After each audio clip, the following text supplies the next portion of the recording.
Spoiler warning! Geeky TV is a podcast where two friends talk about/review the latest episodes of all the shows they watch.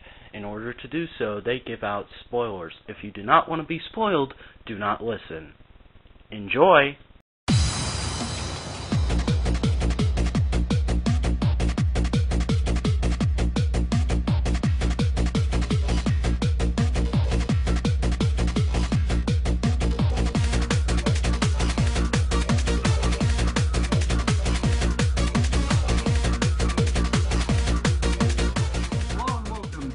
Geeky TV, brought to you by the Vacuum Network. I am your host, the Vacuuminator, and I'm of course joined by Cally, Terry, Shoka. Hello there. Hello. How are you this week? I'm doing pretty darn good. This past week has just been a lot of ups and downs for me, but today I'm feeling pretty peppy, which is very odd for me. Usually I'm just sitting here at my computer like, oh, I hate humanity, I gotta edit this, But today... Sugar, fuels, and cures everything. Yeah, but Easter candy on sale! Yes! Today I'm just like, I love life! Which, I don't usually love life. I kinda hate it. But that's You're considering that you're in high school, every high school student hates life. Every normal one. Well, technically I'm not in high school because I'm homeschooled. You're 15. Every 15-year-old hates life at some point. I guess.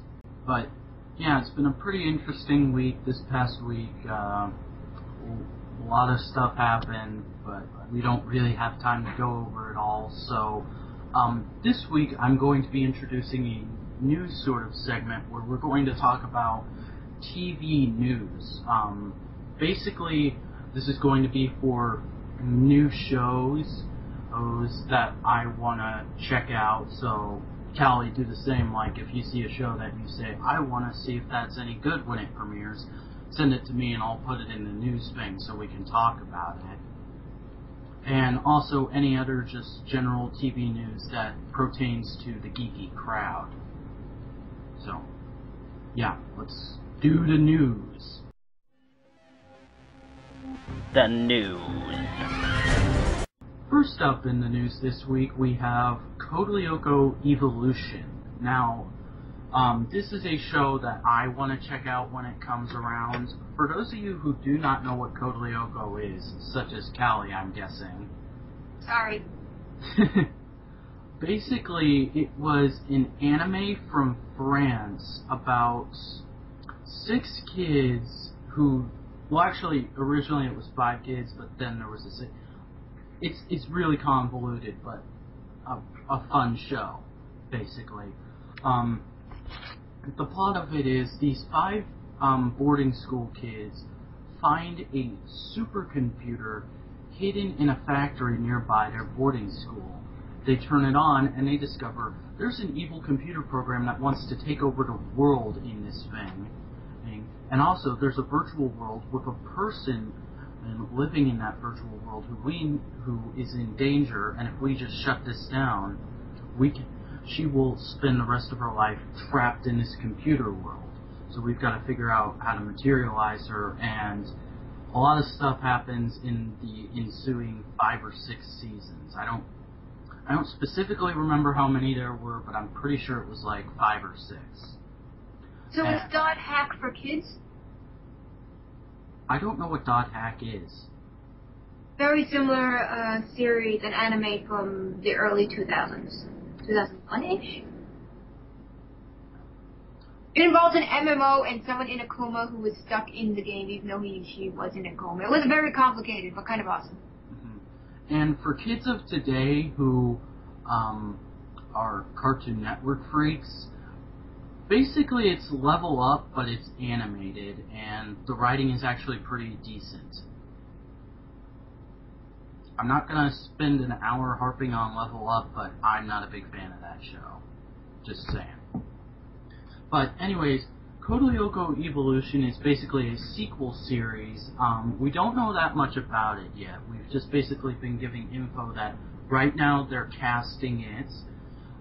They have a script they have scripted the entire first season. we've been given a logo, and something very interesting with this show is basically the way the original series worked was when they were in the real world, it was hand-drawn animation. But then when they would go into the computer world, which was Lyoko, it would all be CG. And actually really clever. Yeah. And now they're keeping the CG element for Lyoko, but all the real world stuff is going to be with live action, like actual actors, which I think is very interesting, and also has me kind of cocking my head like, if they bring this over to America, they're going to have to completely reshoot all the real world stuff. You know, they can't just dub it over, so. That has me kind of cautious because I'm wondering who will pick up the license and make it for American kids. The most likely company to do it is Saban Entertainment, who basically makes Power Rangers, Masked Rider, Big Bad Beetleborgs, all that kind of stuff. They dub things so well. Which I wouldn't mind if Saban would pick it up, but I'm also kind of worried because they have been, let's face it, with Power Rangers, half the time they completely kidify the Sentai, which, I don't know, I may have completely ticked off some Power Rangers fans there, but I don't care, because that's my honest opinion on Power Rangers. Half the time the Sentai is better, whether you like it or not. Up in the news queue, we have a recent trend on Twitter and an actual very cool thing that happened this past April Fool's Day. Bring back Toonami, the hashtag. Basically how this started was a very elaborate April Fool's Day joke happened on Cartoon Network's part this past April Fool's Day. Slurring my words. Basically what happened was, you know how every year as an April Fool's joke, Adult Swim plays The Room instead of their normal lineup? Adult? Are you British now? No, that's just what the lineup is called, Adult Swim. Adult. Now we're talking pronunciation. Move on. Well, basically, they played like the first 5 minutes of The Room, then all of a sudden, the screen went fuzzy, like, you know how in some shows, it'll just be like, and it'll switch like, oh, that was a complete joke, this is the real show. Well, they did that, and then Toonami started up, a brand new, re-rendered, re-voiced, Steve Bloom went in and did all new recordings for this, as a brand new installment of Toonami premiered. And it was, I didn't know about it until the day after, but from what I hear, it was a pretty amazing lineup, and everyone knew it was new stuff because, number one, if you're a CG person, you can definitely tell that it's been completely re-rendered, and number two, Tom did one of his video game reviews, and it was on Mass Effect 3.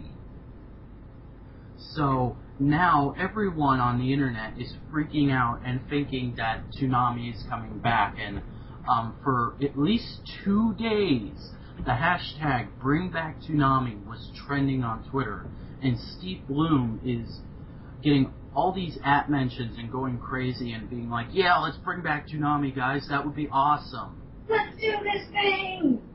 Yes. And I was not someone who grew up on Toonami. I saw it like a couple nights every once in a while, but when I was a kid and it was on, it was during the twilight hours of that lineup. Basically, back when they were showing stuff like Teen Titans. And I remember thinking it was interesting, but I was too young to really realize what was going on with it. I just thought, oh, hey, Cartoon Network's got this robot guy who takes over for them at night. Does he know the Autobots? But I do think this is very interesting, and if Toonami does come back, I think they should keep some of the classic stuff, like re-air some of the classic shows that they started off with, like Gundam Wing and stuff like that, but also have new stuff. Like, it should be a mix of the old and the new, not just, oh hey, Toonami's back, but now we're showing this and this and this, and all the older fans are just like, what's this crap? In my day, we watched giant robots be piloted by Japanese people, not ninjas running around throwing Hadoukens at each other. How old do you think we are? In my day? Have I ever said that? No, you've never said that. I've seen a few videos by Toonami fans about this whole event, and that's sort of the opinion I've been seeing, is that people don't want to see too much new stuff, but they also do think that it shouldn't just be a re-airing of the old. Toonami fans are very weird. Fans of everything are weird.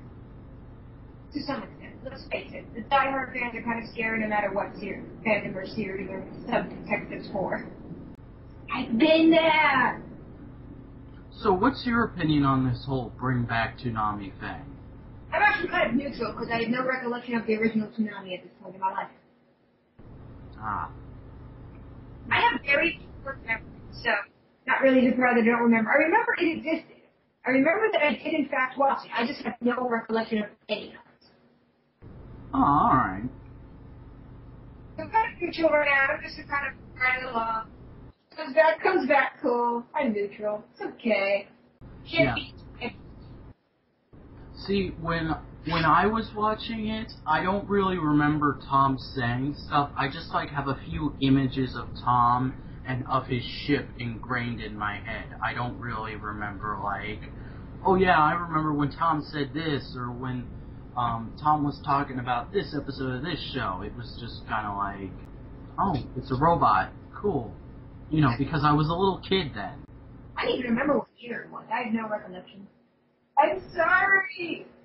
I think it ended somewhere around 05 or 06, but I'm not really sure, so nobody kill me in the comments. But that's pretty much it for the news, guys, so next up you're gonna hear the news shows. News shows.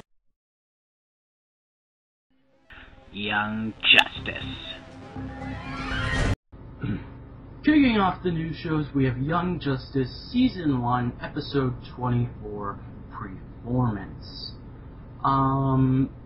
Unfortunately, Wiki did not provide a plot synopsis for this episode, so basically what happens is Robin takes a good chunk of the team on a mission of his own without even contacting the Justice League, which is sort of reprehensible on its own, but he had good reasons, because this is the Dick Grayson Robin. So basically, the circus that he used to work for before his parents were killed, they're being accused of crimes because wherever this circus goes, some important piece of technology is being stolen over the past year. So Robin basically takes the team to prove the authorities wrong.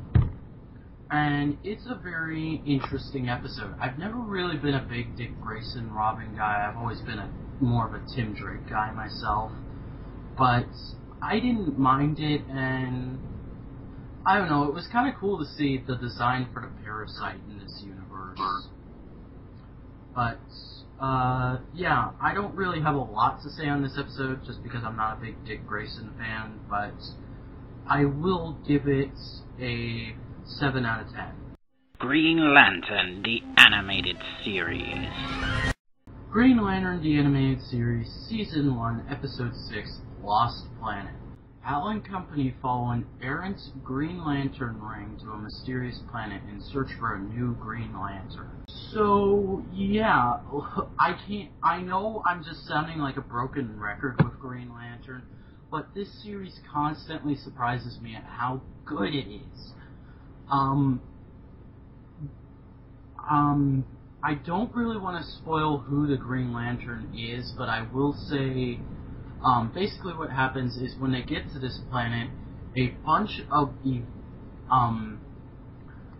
escaped convicts are on this planet, and this planet is somehow keeping them there. And that all has something to do with the Green Lantern ring.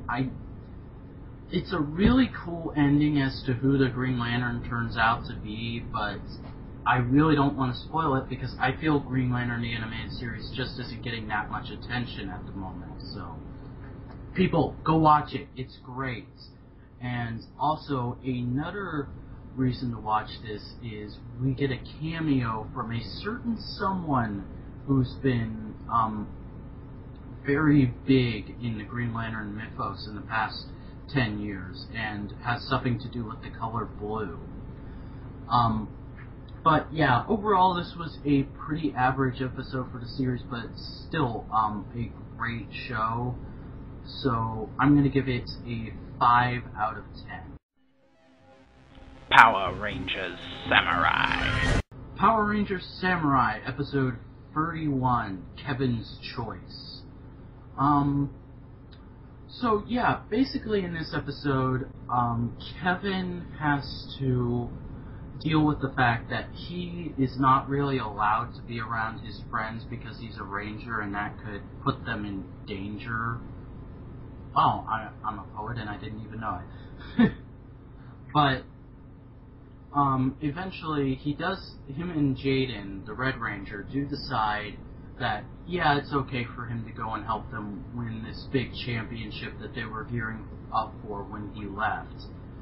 And so that happens, and all the while the Rangers are trying to deal with Serrator being his normal devious self. And there is actually some development happening with Serrator, I see, because at the end of the episode, he does go up to Dayu and be like, hey, you miss Decker? I can bring him back if you come and work for me. And I thought that was very interesting. I'm fully expecting them to turn into some sort of rogue third faction. Just Dayu, Decker, and Serrator. So that should be interesting. I'm looking forward to seeing more of that in the next couple episodes. I'm going to give this a 6 out of 10. So let's move on to the reoccurring shows.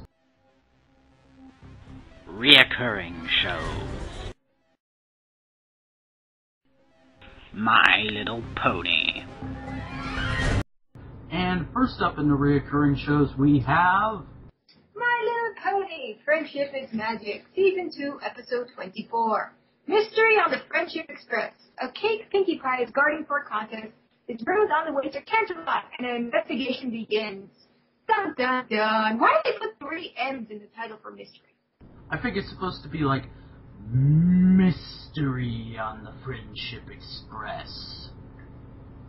Okay. I'm missing some kind of reference there, but okay. I think it's supposed to be like spooky.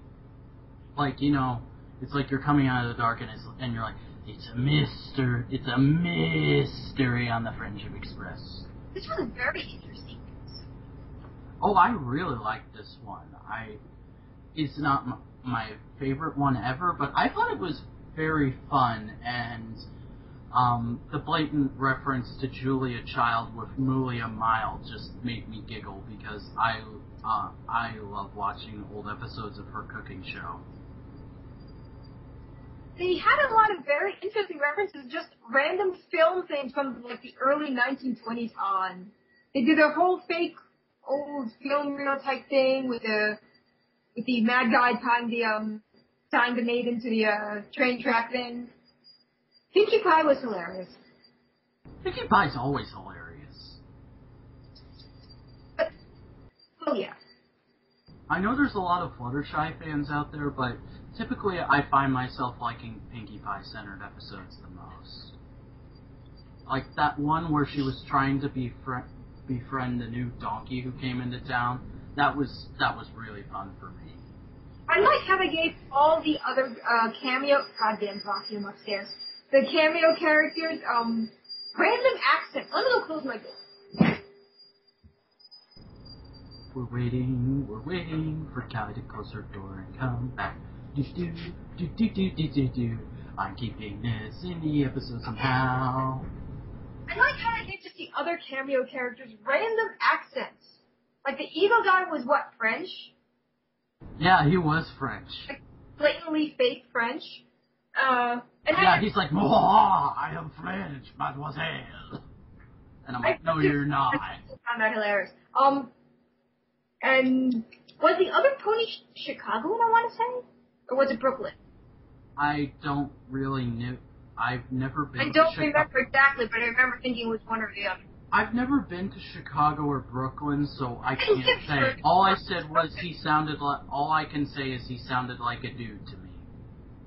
Yes, and I don't know what they were trying to do with the mule girl woman. It was just supposed to be Julia Child in My Little Pony.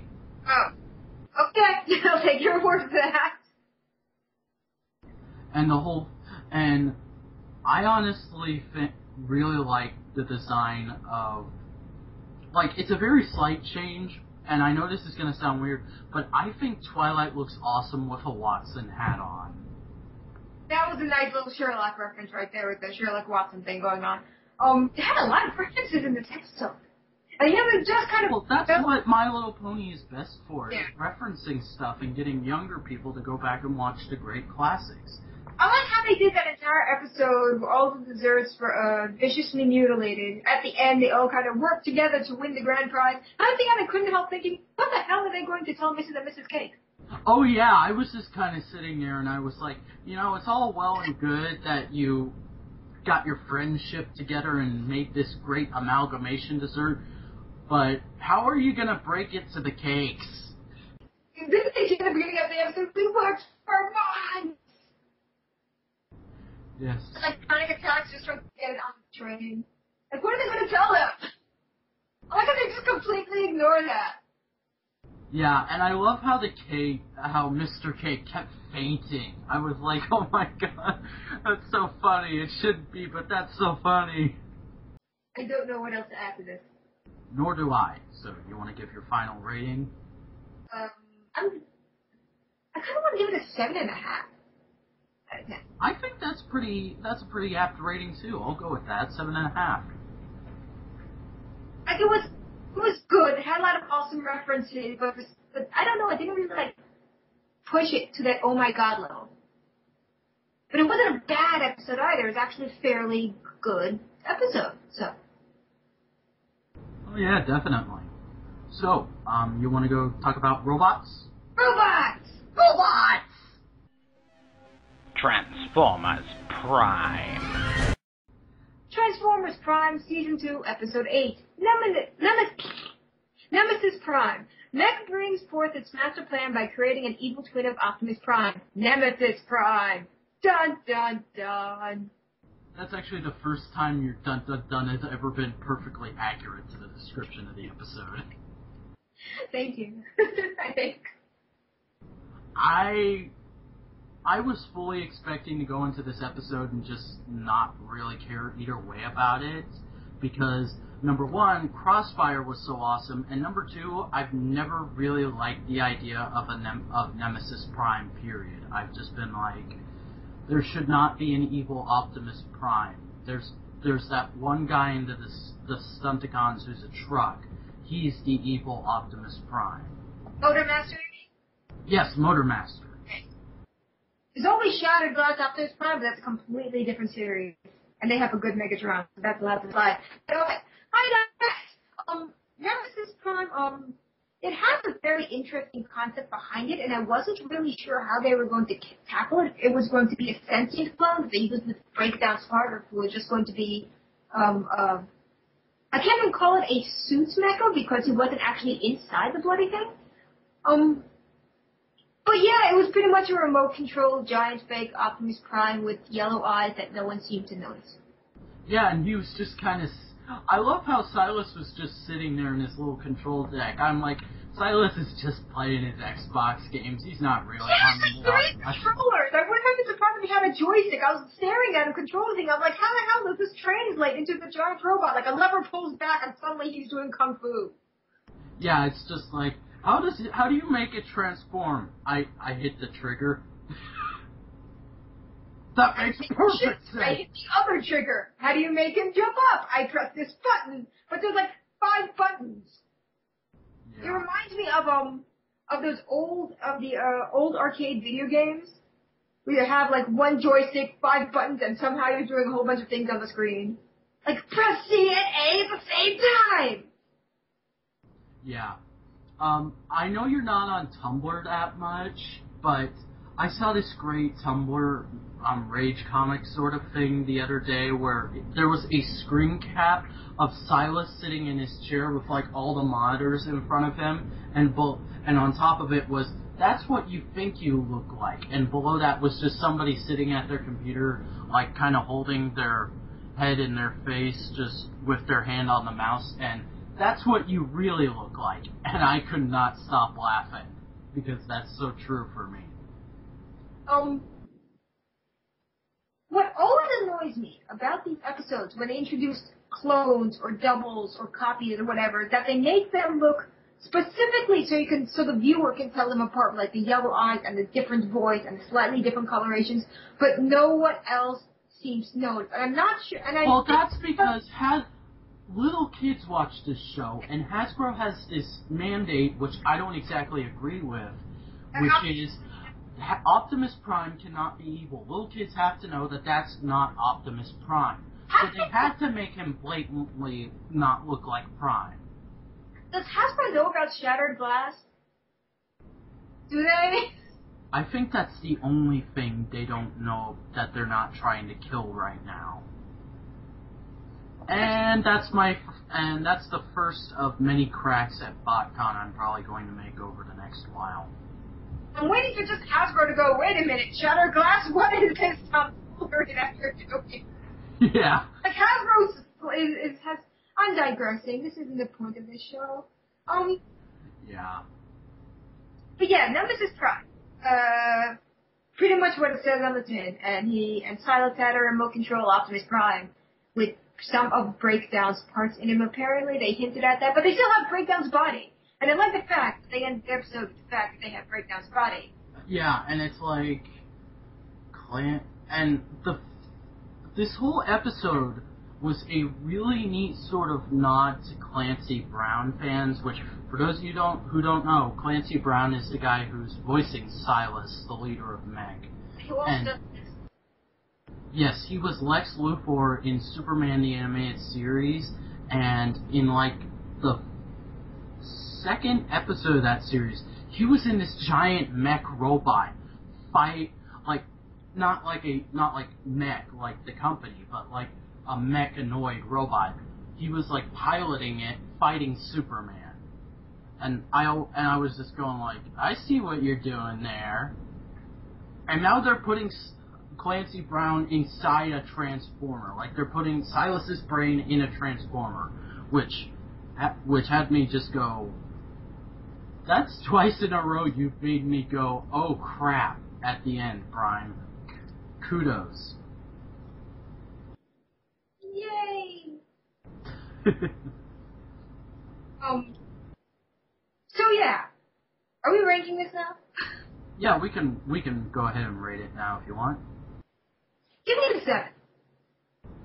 I think it deserves an 8, actually. Fringe. Fringe, Season 4, Episode 17, Everything in its Right Place. Thank you for getting me the title of the episode, because I no longer remember it naturally. It was a very interesting episode. This was one of the better ones I can remember in quite some time. The Fringe has this thing involving has 2 alternate realities that kind of exist side by side. In the last season, they hated each other. They were like bordering on war from reality to reality. But that was before the timeline changed, and I guess some things changed with their relationship when history was vaguely altered. So now they kind of have this weird camaraderie thing going on. They still don't trust each other or like each other 100%, but they're willing to work with each other. And they send agents back and forth periodically. So, Olivia from the main universe was supposed to go over, but she couldn't because she's having memory things, that she's having memories from the other timeline. It's a complicated mess. So they send this universe's Agent Lee, Lincoln Lee. They send him over, where he's with his alternate self, who's a captain, and the other Olivia, who they named Bolivia. Fringe writers, why are you giving them weird names? Anyway, they actually had a really good thing going on, where the two versions of the Lincoln, as an example, the other Bolivia, I hate that name, no offense to anyone named Bolivia, we're just talking in the car going to the location of this crime scene, something or other, and she's like, so what's your middle name? He's like, damn it, I forgot something with the T. I want to say Trayvon, but I'm not sure that's it because that's also the Q thing. Anyway, then they get to and he's like, why are you asking me this? She's like, you'll see. They get to the location, and she looks to the other lane. She goes, hey, Trevor, whatever. And he's like, why did you tell her that? But they weren't angry at him. They had kind of like this brother thing going on.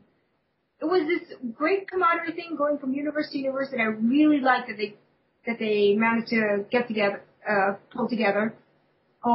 The episode was very good. It had some things I did not expect. It didn't have the bizarre giant porcupine of the episode prior. It took down a lot of things.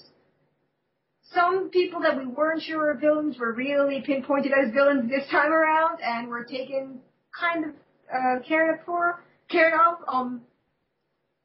And they left with a minor cliffhanger. I'm not sure if it was supposed to be as dramatic as I felt it was. People that have seen the episode, I think, know what I'm talking about. With the other asteroid, God, I hope her name is not something crazy like Bastard. Yeah, where Astrid. I'm not supposed to talk when you're doing Fringe, but I just have to say that would make me laugh so hard if that happened. I hope not, because I like her. They did a lot of interesting things with the other Astrid. They made her autistic for one, but the other one wasn't. The other Astrid silently confronts one of the main characters, who I won't spoil it, but there were no words. But you kind of saw the expression on her face that she knew something wasn't right. And she wanted to ask him, and she knew that it was dangerous to do so because the other character might not be the friend that she thought he was. But they never said any words, and it was a very short scene, and I'm curious to see where they go with that with the next episode, if they decide to point on it, or if the other Astrid just mysteriously goes missing.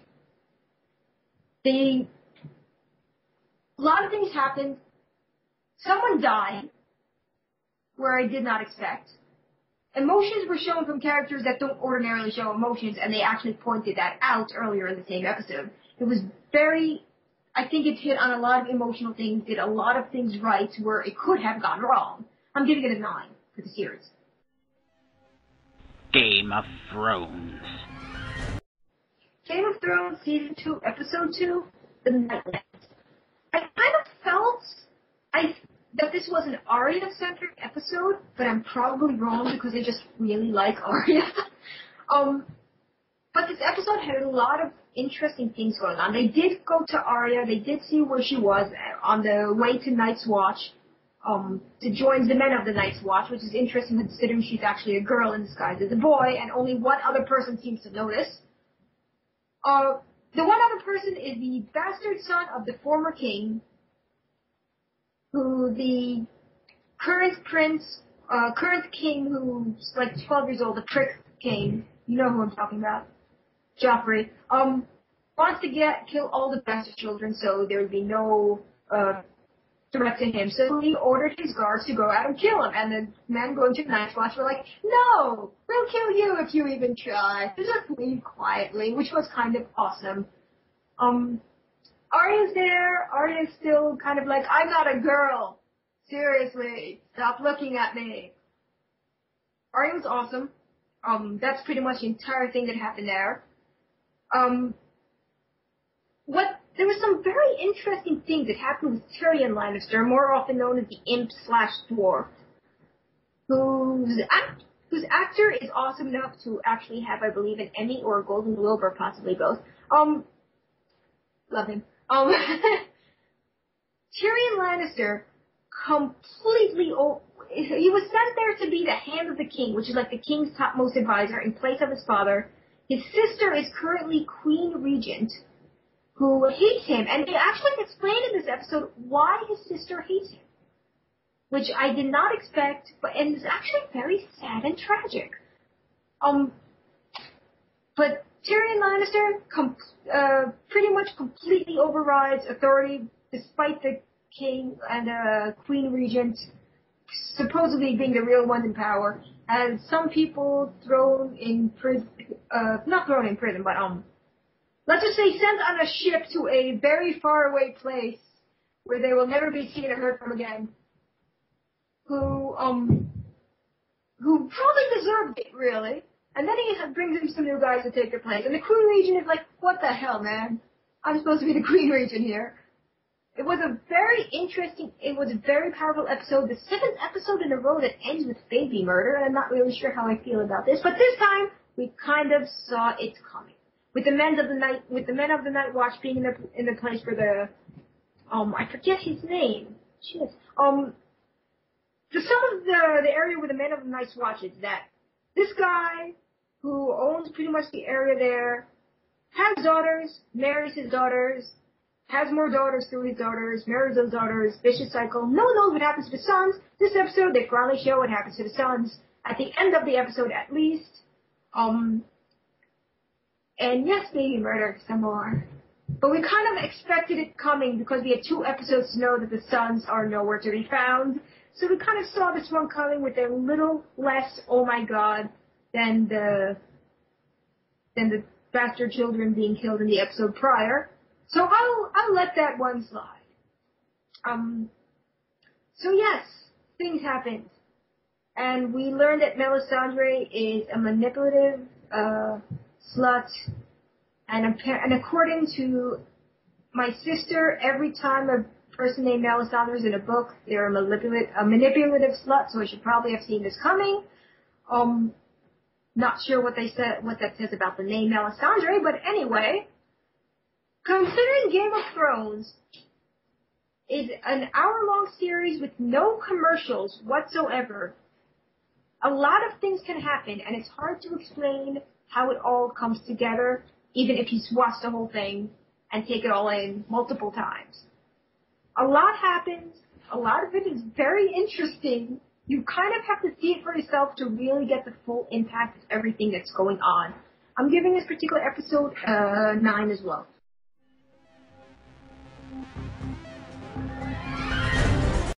And we're back here on Geeky TV, and it's been a pretty interesting week as far as TV goes, hasn't it?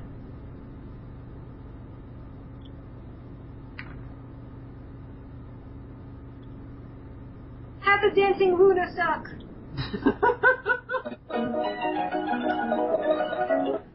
Yeah. Apologies to Moonstuck at Tumblr for temporarily playing the music that they probably may or may not own. Oh, you're so random. Anyways, but yeah, just TV is consistently being good lately, and I'm surprised by that, even though I shouldn't be. I don't know, I'm weird, but yeah. I don't really think there's much else to say on the shows besides, I forgot to mention, in this week's Young Justice, Clancy Brown, played Agent Faraday, which, unless you've read comics before, you have no idea who that is, but I thought that was a very cool cameo and a neat nod to the old DCAU. But, yeah, that's pretty much it, so you want to go ahead and do the outro? I don't remember what our outro is. I do it. You just have to stand there and respond to stuff I say. Anyways, thank you for listening to Geeky TV. brought to you by the Vacuum Network. Be sure to go to thevacuumnetwork.tumblr.com, our unofficial official site, and check out all our other podcasts and video series. You can also subscribe to us here on YouTube to get every episode as it comes out. That's at youtube.com/user/thevacuumnetwork. My YouTube is The Vacuuminator. Cally, what is yours? If you could hear me, my name everywhere is Cally Shoka. Same as in every place. Twitter, Tumblr, DeviantArt. Yes. Yeah. But also follow us on Twitter. That's at The Vacuuminanet. I'm at Vacuuminator. And of course, as Cally stated, she's at Cally Shoka. And Cally, do you want to go ahead and plug a certain convention appearance you're going to be making in the coming weeks? BotCon! 2 weeks from now. Should be interesting. I'll be selling things. Dun dun dun. Yes. Oh jeez. I'm kind of trying to get some Transformers people that I know together to do a podcast to talk about BotCon this year, because without going too much into it, it's been a very interesting ride this past year for BotCon. Very unusual year coming into BotCon because Hasbro is made up of dickheads. Can I say that? Oh, you can. We're explicit, or as I like to say, we're rated E for fuck everyone. Yeah. Most of it is not the BotCon people's fault. Most of it, the credit card thing was, the security thing was, but everything else is just Hasbro deciding no. Yeah, but we will hopefully in the coming weeks have stuffing about this whole crazy bot controversy, I guess. But until... Huh? Parent companies, not really their fault. If your parent company goes, you cannot have any candy. Yeah. But until then, I have been The Vacuuminator, joined by... Hi, I'm Cally. And we will see you next week. Take care, folks. Bye-bye.